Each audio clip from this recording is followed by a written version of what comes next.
안녕하세요. 김기동 한자입니다. 오늘은 날씨가 온화하고 좋습니다.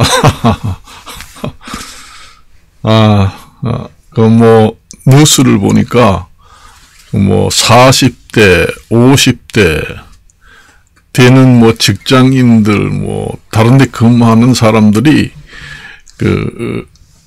의사가 되고 싶어서 지금 학원도 많이 생기고 의사 지원 열풍이 나타난다. 참 제가 지금까지 살면서 이런 경우는 처음 봅니다. 사실상 그렇게 돼야 정상입니다. 전 국민이 의사나 변호사나 뭐나 선택의 자유 선택의 기회를 줘야 됩니다. 그리고 그렇게 해서 이제 꼭 의과대학교 나와야 된다 그런 것보다도 의과대학교를 나오지 않아도 자기가 응시해서 합격할 수 있도록 우리 국가산업인력공단에서 자격시험 볼 때도 누구나 응시할 수 있는 기회가 균등히 주어지잖아요. 그거 갖고 꼭 1대1로 비교할 수는 없지만은 없는 장벽을 그런 식으로 이제 타파를 해야 됩니다. 사실상 그래야 이러한 수요 공급에 부족이 생기지 않고 그래요. 그래서 내가 이제 뉴스를 보니까 40대, 50대 직장인들도 아니면 다른 데 근무하는 사람들도 의과대학 학원이 생겨서 지금에 의사 면허증 취득하려고 지금에 다른 거 다 때려치우고 열풍이 분다. 그런 얘기가 나옵니다. 그렇게 돼야 됩니다. 의사도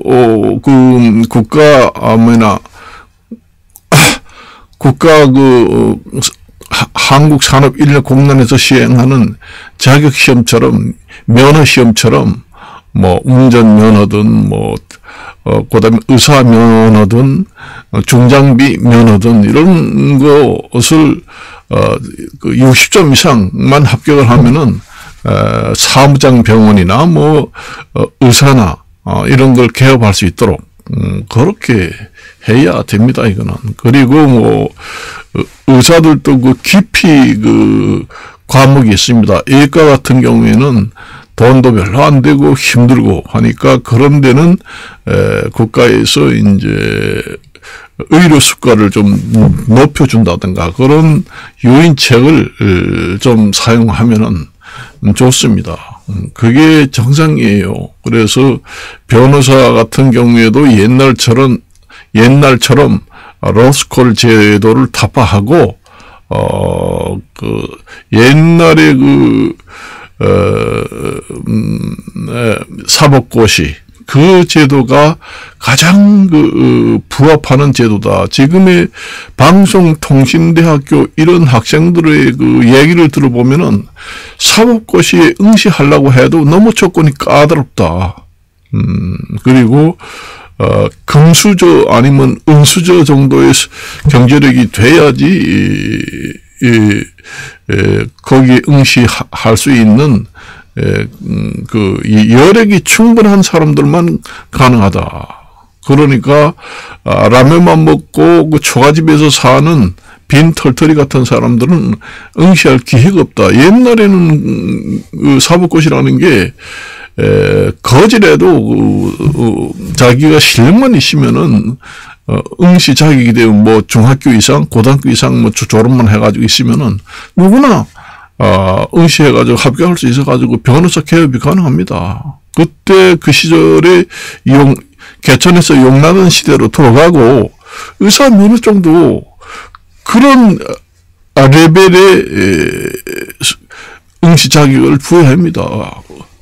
그래요.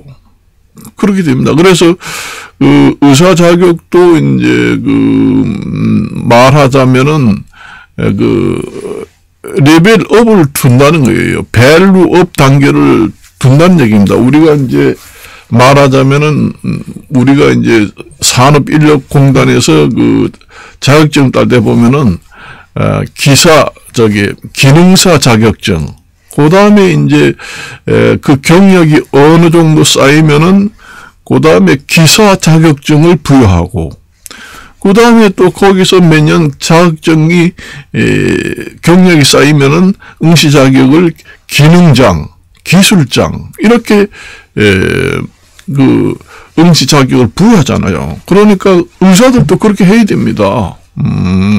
의사들도 조건을 그런 식으로 하게 되면은 똑같은 그 국민의 그 선택할 기회를 줘야 됩니다. 이거는 그래요. 이게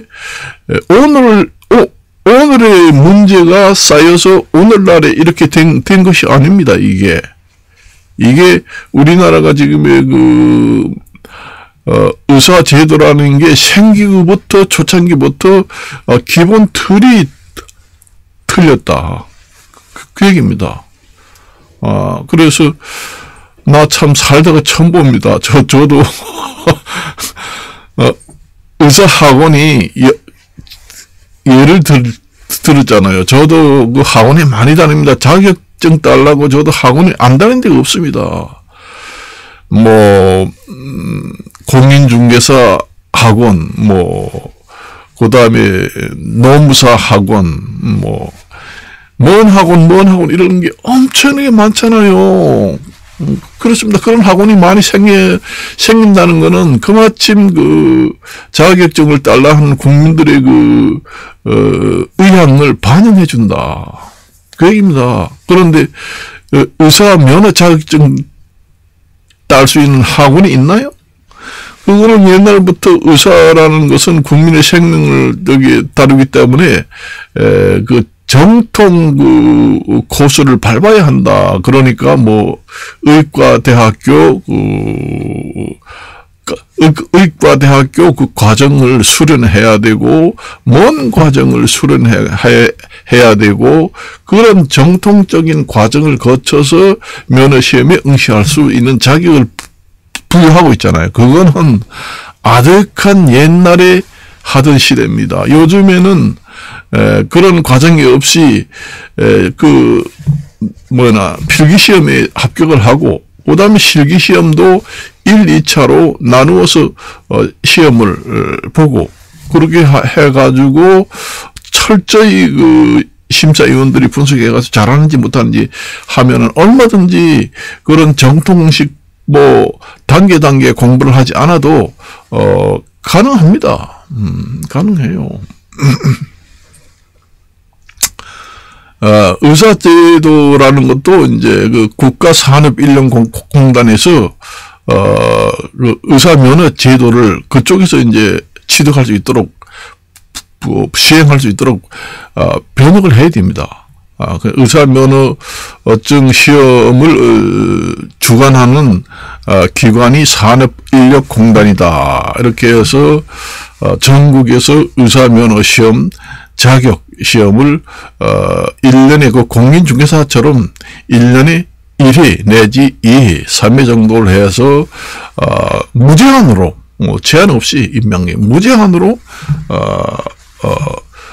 의사면허 시험을 응시해서 자격시험을 본다. 그래서 60점 이상을 맞으면은 의사면허증을 발행해 준다. 그렇게 공인중개사라든가 회계사라든가 노무사라든가 변호사라든가 모든 자격증을 그런 레벨 수준으로 맞춰서 부여하게 되면은 부족 사태가 일어나지 않습니다. 그래요. 지금 현재 공인중개사 사무소가 지금 부족한 상태나요? 부족한 상태가 아니라 너무 많아서 밖에 나가서 걸어 다닐 때 발에 밟힐 정도로 많습니다. 이 미용사, 공인중개사, 해서. 너무너무 많아요. 우리가 또 다른 것도 마찬가지잖아요. 그렇게 만들어야 합니다. 그리고 이제 우리가 변호사 우리가 소송 절차 소송을 할 때 기피 신청이라고 있잖아요. 내가 저 판사가 별로 마음에 안 들고 저 판사하고는 나하고 악연이 있고 무슨 사연이 있어가지고 저 판사한테는 소송을 담당하는 게 마음에 안 든다. 그래서 기피 신청을 하면은 그 판사 배당을 피해 줍니다. 그러니까 마찬가지로 예과 의사 같은 경우에도 대개 보면은 예과 말고도 의과 의사 면허증 과목을 보면은 여러 가지 기피 과목이 있거든요. 왜냐? 산부인과라든가 소아과라든가 이런 거는 지금 현재 인구 증가가 이제 인구 절벽 사태 때문에 의사 면허증 소아과 의사 면허증, 산부인과 의사 면허증을 따도 장롱 속에 넣어놔야 합니다. 사람이 없으니까 장사가 안 됩니다. 개업을 해도 먹고 살지 못합니다. 그런 경우에는 국가에서 이제 치료할 때 의료 수가를 높여준다든가 아니면 다른 당근 정책, 유도할 수 있는 정책을 혜택을 많이 주는 정책으로 유도를 해야 됩니다. 그래서 소아과 의사, 예과 의사, 산부인과 의사 그 환경에 따라서 벌어먹지 못하는 과가 됐다 하는 것도 유인책을 써서 평등하게 많이 응시해 가지고 1년에 100만 명, 10만 명이 시험을 쳐서 합격 수준에 도달하면은 그대로 면허증을 발급해 주면 됩니다. 그렇게 돼야 돼요. 그렇게 되면은 병원이라든가 이런 것이 일반화가 됩니다. 지금 현재는 특권 계층 간의 이동이라고 하는데 사이에서 그러니까 특권 계층에 머물러 있잖아요. 특별한 옛날에 말하면은 등록문이라고 하지요. 의사 면허증을 따려면은 일정한 학교에 졸업을 하고 수련 과정을 통해서만 그 수준에 맞게 면허증 취득할 수 있기 때문에 계층 간의 이동이 상당히 어렵게 되어 있습니다. 그래서 국민들이 시험에 응시해 가지고 밥벌이 할 수 있는 시험 제도라는 것은 저 밑바탕에 있는 거지서부터 저 높은 최고 높은 왕까지 가리지 않고 형평성 있게 응시 자격을 부여해 주는 것이 탕평책, 옛날에 말하는 탕평책 응시 제도나 같은 맥락이라고 보시면 됩니다. 그래야 이러한 수요 공급에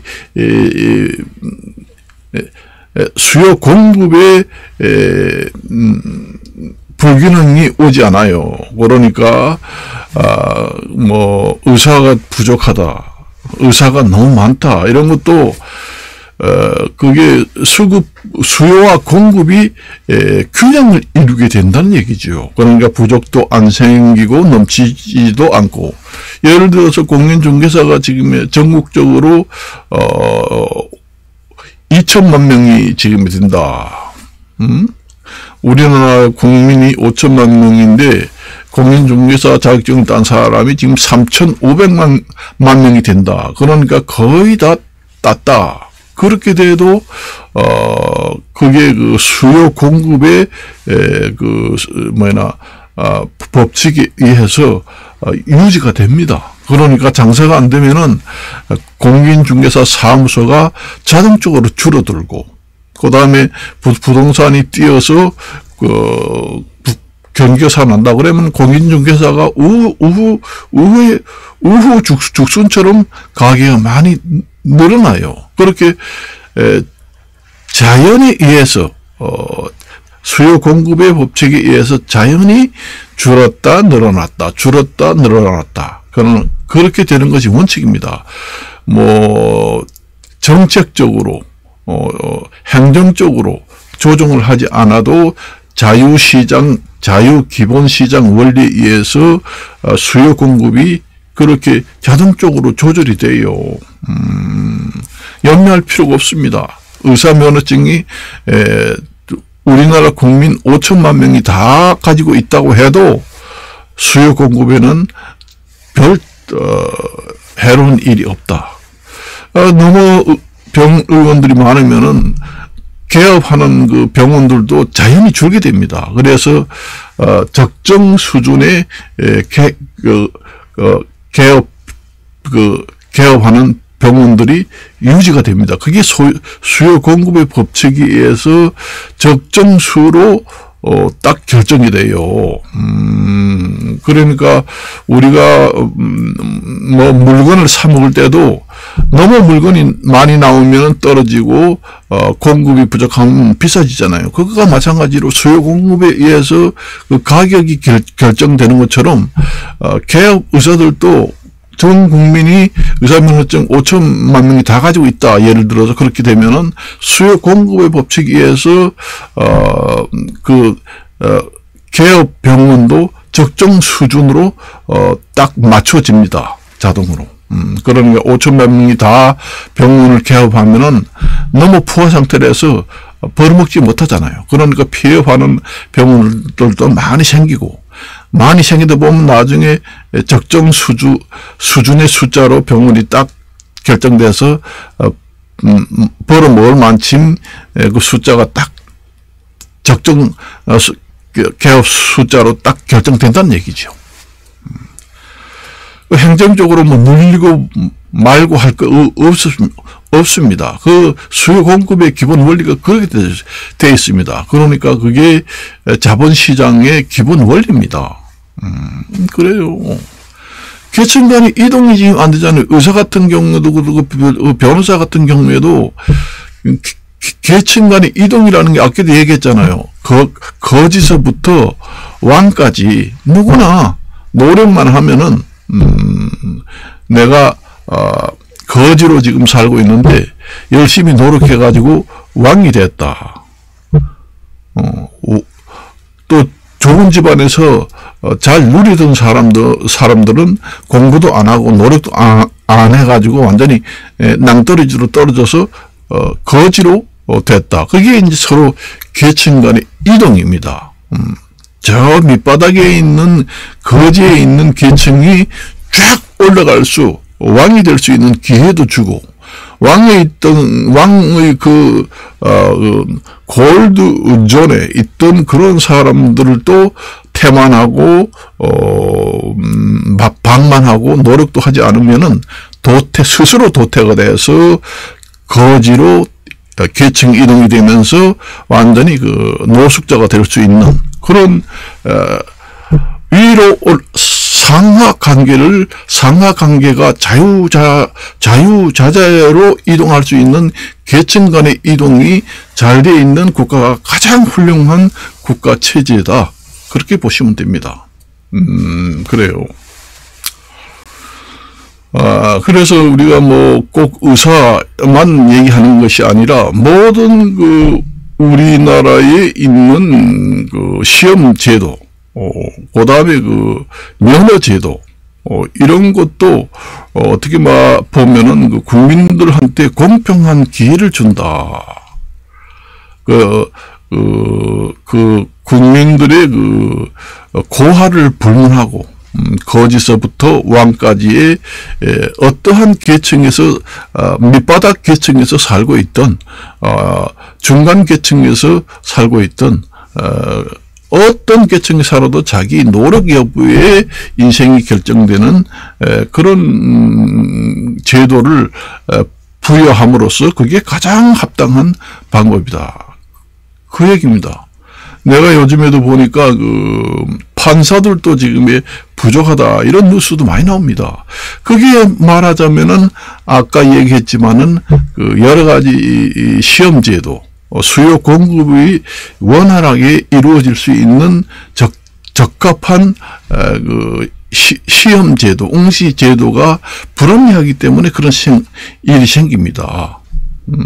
국민한테 누구나 다, 응시 기회를 주고, 계층 간의 이동이 수월한 그런 제도가 되어 있다면 판사가 부족할 이유가 없습니다. 수요 공급의 법칙에 의해서 판사가 부족하지도 않고, 많지도 않고, 적정 수준으로 딱 맞춰집니다. 자동으로. 그래서 변호사 같은 경우에는 옛날에 그 사법고시라는 제도, 그 제도를 부활해야 한다. 그렇게 생각합니다. 그리고 학계라든가 방송통신대학교의 학생들 제가 많이 얘기를 많이 합니다. 그리고 돈이 없는 우리나라 국영 온라인 방송통신대학교 이런 불우한 환경에서 공부를 하는 기회를 부여하는 그런 방송통신대학교잖아요. 그건 참 학교 공평한 학교 공부를 할 수 있는 제도상으로는 방송통신대학이라든가 그다음에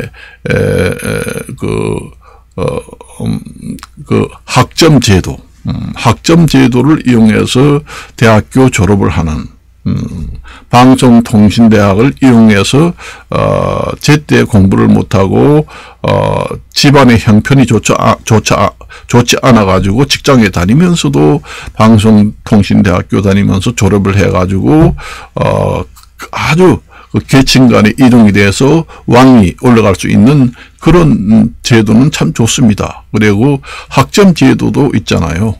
학점 제도도 있어서 자기가 노력만 하면은 정규 학교를 다니지 않더라도 그 학점 제도는 누구나 응시할 수 있습니다. 계층 간의 이동이 쉽게 되어 있습니다. 지금이 잘 안 되는 것이 의과대학교, 변호사 이런 것도 지금에는 계층 간의 수월한 이동이 될 수 있는 시험 제도는 아니다. 그렇게 봅니다. 그래서 오늘날과 같은 이러한 현상이 생긴다. 그런 얘기입니다. 나도 지금까지 살면서 의사 면허 학원이 열풍이다 이런 얘기는 정말로 죽기 전에 처음 들어봅니다. 처음 들어봐요. 정말로. 처음 들어보는 옛날에 세종대왕 같은 분들도 스스로 노력도 많이 했지만은 인재를 잘 발굴한다. 장영실이 같은 사람을 인재를 잘 발굴하고, 그리고 뚝심도 강하고, 업무 추진력도 강하고, 그리고 국민들 중에서 인재를 발굴하는 해안을 가지고 있는 임금이다. 그래서 우리나라 최고의 임금은 세종대왕입니다. 이렇게 하는 겁니다. 그것은 국민들의 계층 간의 이동을 얼마든지 할 수 있잖아요. 옛날에 탕평책을 그래서 썼습니다. 누구나 동등하게 그렇게 하는데 국민의 누구라도 인재를 발굴하는 눈이 있습니다. 그것이 중요해요. 옛날에 마이라고, 옛날에는 우리 독립오감을 창제하신 허준 선생님 같은 경우에도, 유명하지만 마이라고 있잖아요. 옛날에 마이라는 것이 말맞자에다가 의사의자 씁니다. 그래서 옛날에는 교통수단이라는 게 자동차가 없으니까 말이 지금의 자동차 역할을 했습니다. 그래서 급한 일이 있으면은 파발을 띄워서 기수가 갖다 보내고, 그때는 통신이 파발이라는 제도가 있었지요. 마이라는 거는 옛날에 아주 정말 인기 좋은 의사입니다. 그럼 지금으로 말하면은 수의사예요. 수의사가 나중에 마이가 아니고 인의가 됐습니다. 그건 사람을 고치는 의사가 됐다는 얘기죠. 그 말맞자입니다. 옛날에는 말만 전문적으로 치료를 하는 의사를 갖다가 동물 의사를 갖다가 마이라고 했어요. 그러던 것이 나중에 거기에서 이제 의술을 익혀가지고 유명한 의사가 됐습니다. 사람을 고치는 의사가 됐다는 얘기예요. 그러니까 우리나라 의사 제도도 그렇게 낮은 수준에서부터 시작을 해서 수의사가 나중에는 사람을 고치는 유명한 의사가 되는 과정을 우리가 보잖아요. 그것이 한 나라의 계층 간의 이동이 수월하게 이루어지기 때문에 가능한 일입니다. 그때 제도가 만일에 말을 고치는 의사는 말 고치는 의사밖에 못해 사람 고치는 의사가 되려면은 과거 시험 보고 과거 시험도 몇 번 무슨 단계 시험을 보고 또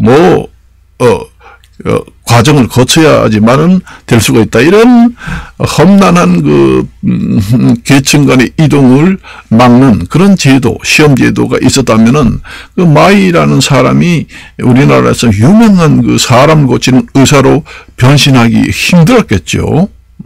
그렇습니다. 그걸 여러분들이 아셔야 돼요.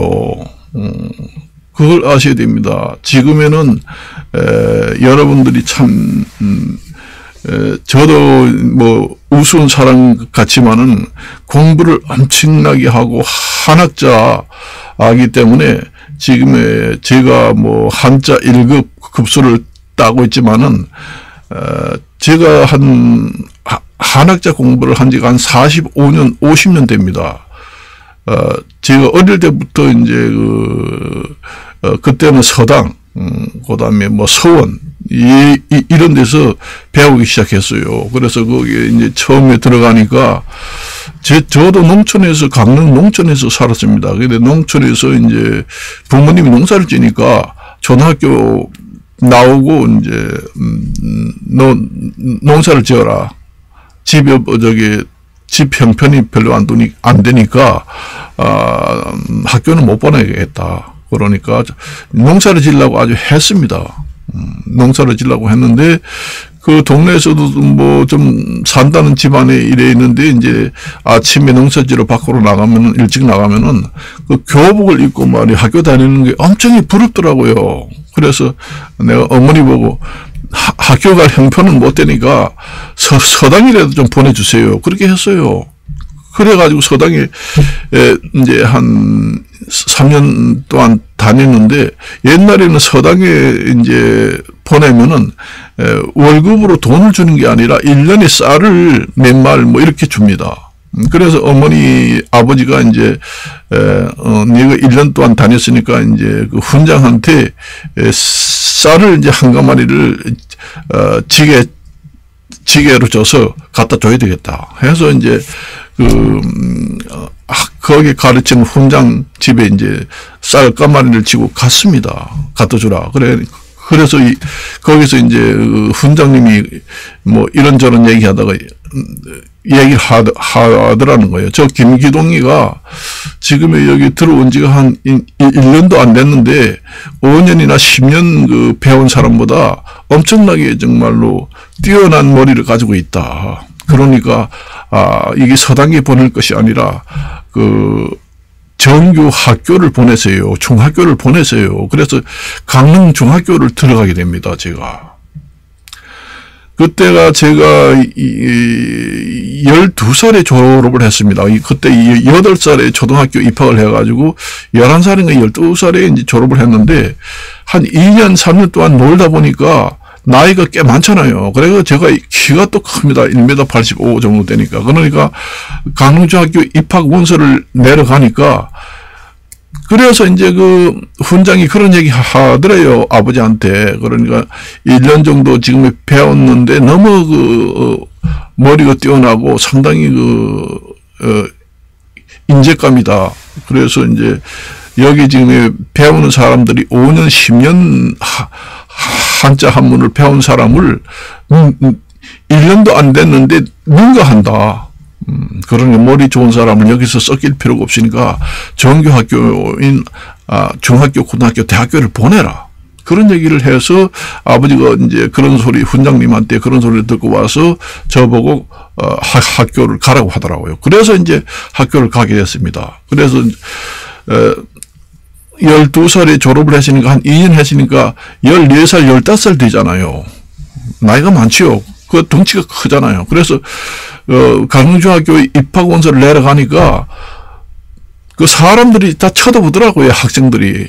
아유, 저기 뭐 어른이 무슨 시험 저 어른이 무슨 시험 보러 왔네. 이야, 정말 키가 뭐 그때만 해도 워낙 지금의 키가 1m 85입니다.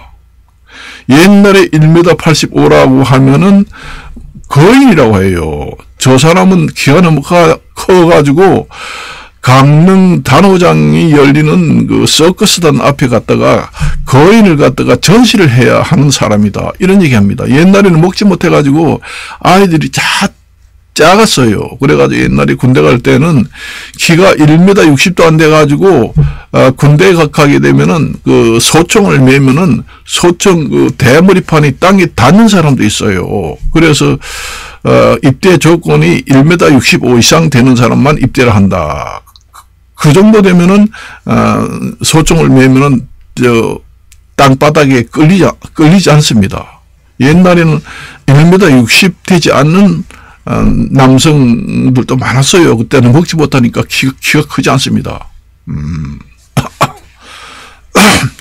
저 같은 경우는 애아들이니까 농촌에서 참 어려운 상황에서도 애아들 혼자니까 하니까 모든 좋은 음식을 다 먹였잖아요. 그러다 보니까 제가 이제 그렇게 컸습니다. 그래가지고 강릉중학교 들어가가지고 이제 거기서부터 이제 학교 다니면서 장학생을 전교에서 1, 2등을 계속 했습니다. 자랑이 절대로 아니에요. 거짓말 한 푼도 얘기를 하지 않습니다. 이제 강릉 출신이라 강원도 동네 이름은 다 압니다. 홍제동, 포남동, 옥청동, 성남동, 해산동 다 알아요. 제가. 그래서 강릉 완전히 봉태배기 출신이에요. 그래서 거기서 이제 공부를 해가지고 이제 제가 이제 거기에서도 이제 공부를 했는데 부모님들이 또 일찍 돌아가셨어요. 제가 고등학교 3학년 때 다 돌아가셨습니다. 그래서 혼자 달랑 남아가지고 이게 뭐 참 그때 부모님만 믿고 살다가 부모님이 다 잃었으니까 어디 갈 데가 없더라고요. 옛날에 그때 고등학교 18, 19살이면은 완전히 요즘 말하면은 수준이 낮습니다. 요즘 애들은 초등학교라도 빨랑빨랑하고 그렇잖아요. 옛날에 19살이면은 수준이 상당히 낮아요. 그래 부모님한테 보고를 받다가 갑자기 돌아가시니까 어디 귀갈 방법이 없잖아요. 그래서 제가 홍제동 문화집으로 들어가게 됩니다. 지금의 우리 조카들도 아마 이 유튜브를 보고 있을지도 모릅니다. 거기서 이제 졸업을 하게 됩니다. 그래서 이제 담임 선생님이 김기동이 너 1등을 하시니까 군청에서 그 인재들을 뽑는다고 원서를 배포한다고 우리 학교도 원서가 들어왔다. 그러니까 한번 시험을 봐라. 해서 이제 그 행정직 공무원을 이제 구급 공무원을 보게 됩니다. 그래서 이제 거기서 출발을 1972년도에 첫 발령을 받아서 이제 간 곳이 강원도 왕산면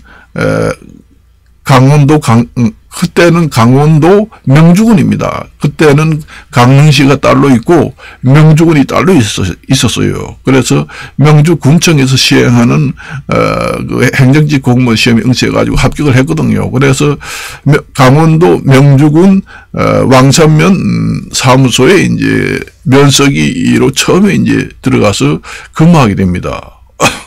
거기에다 근무하다가 또 원주 최신청에 들어가서 또 근무를 하게 됩니다. 그러다가 또 이제 서울교통공사에 또 시험을 봐서 응시하게 돼서 들어오게 됩니다. 그래서 원주 서울교통공사에서 정퇴직을 했어요. 그러니까 옛날에 그 농촌에서 공무원 시험이라든가 서울에 취직을 했다고 그러면은 그 동네에서 완전히 잔치가 일어납니다. 그래서 지금도 강원도 구정면 금강리라는 동네에서 태어났지만은 내가 얼마 전에 갔는데도 그 동네 사람들이 이런 얘기 하더라고요. 공부를 너무 잘해가지고 완전히 그 바람처럼 그 서울에 가서 취직을 하고 여기를 동네를 떠났다. 그런 얘기를 하더라고요. 그 동네 사람들이 아직까지도 기억을 하고 있습니다. 그래요. 그래서 저도 그래서 지금 한자 한문을 배우고 지금 하는 것이지, 지금의 보통 요즘에 그 국가공인 한자 자격증을 딴다고 그래도 지금의 그냥 초고속으로 공부해가지고 다른 사람하고는 그 공부 과정이라든가 밑바탕이 다 틀립니다. 한 4, 50년 동안 했습니다. 그래서 또 다른 얘기가 나왔는데, 지금에 여러 가지 문제가 생기잖아요. 그래서 지금에는 그 응시 제도를 100% 바꿔가지고 의사 제도도 계층 간의 이동이 수월하게 해서